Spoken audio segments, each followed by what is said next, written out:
dont la mère a été exposée aux pesticides pendant la grossesse ont beaucoup plus de risques de cancer.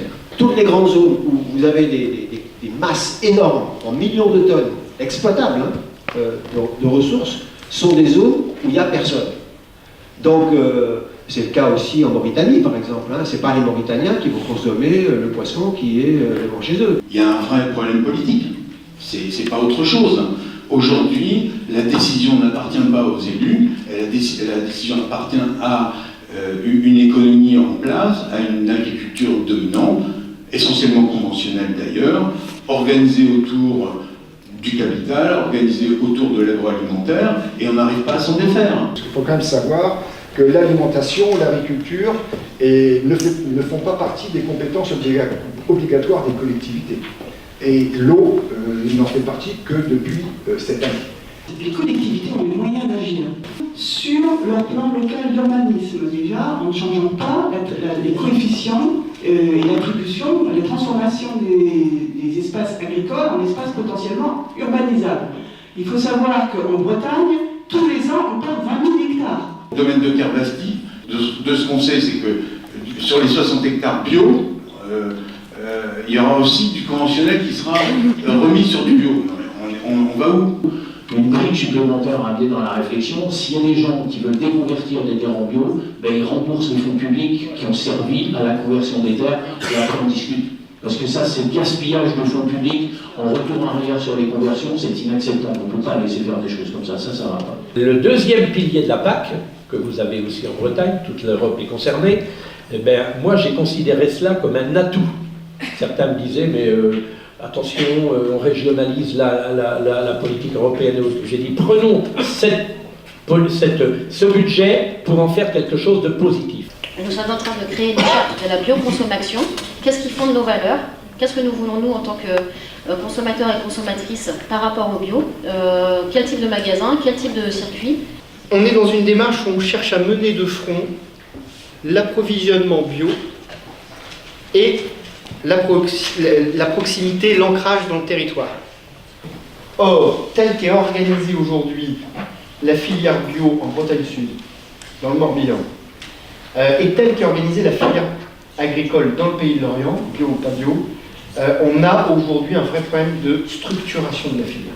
Dans toutes ces questions sur la relocalisation, sur aussi l'agriculture biologique, il y a aussi des éleveurs qui font du bon travail, mais au moment de l'abattage, il y a c'est une vraie problématique puisqu'on a concentré tous les abattoirs aujourd'hui en France et principalement en Bretagne d'ailleurs sur de l'abattage vraiment industriel. Par rapport à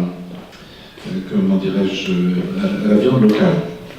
En fait, à chaque fois qu'il lançait un appel d'offres, l'appel d'offres était toujours infructueux pour les agriculteurs du secteur. On avait toujours de la viande chilienne, etc., dans le code des marchés. Voilà. Et un jour, la commune a eu l'idée absolument géniale de dire que, comme ils ont des abattoirs locaux, que les bêtes seraient achetées sur pied. Terminé. Alors, le premier, on va prendre 5 minutes déjà pour que vous donniez vos impressions sur notre tableau de bord ici. En fait, vous avez changé à chaque fois de table et on va aborder les 3 tables rondes. Là, c'est des portraits qui vont être disponibles dans les années qui viennent. Comment la collectivité, le Pays d'Orient peut se positionner vis-à-vis de ces termes. On ne peut pas être dire que c'est 100%, c'est comme ça. Non, mais on mange moins de viande, mais on peut quand même manger, on va être ouvert à des apports en protéines végétales. D'accord, donc ce sont deux propositions distinctes. L'importance de faire de l'information, de savoir utiliser, donc cuisiner les protéines végétales sont revenues à plusieurs reprises dans vos préconisations, dans vos avis. On a beaucoup trop privilégié les productions et les consommations de produits animaux au détriment de la consommation et la production de protéines végétales destinées à l'homme. Quand on fait des protéines végétales, au jour d'aujourd'hui, c'est essentiellement à usage fourrager. Et ça représente un gâchis absolument monumental en termes d'énergie et en termes nutritionnels. Bon. Donc il y a un énorme besoin, une énorme exigence de formation de votre part? Pour moi, la transition, c'est la réconciliation.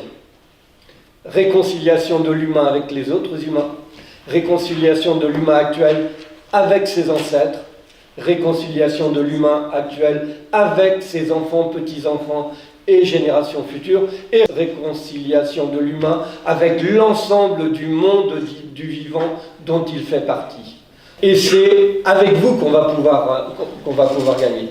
Et quand on dit on va gagner, c'est l'humanité que nous représentons. On est une petite poignée, mais en fait, c'est partout que ces cogitations se passent maintenant. Et se disent, mais on ne peut pas continuer comme ça. L'important aussi, c'est la lucidité sur la force que peut avoir le peuple.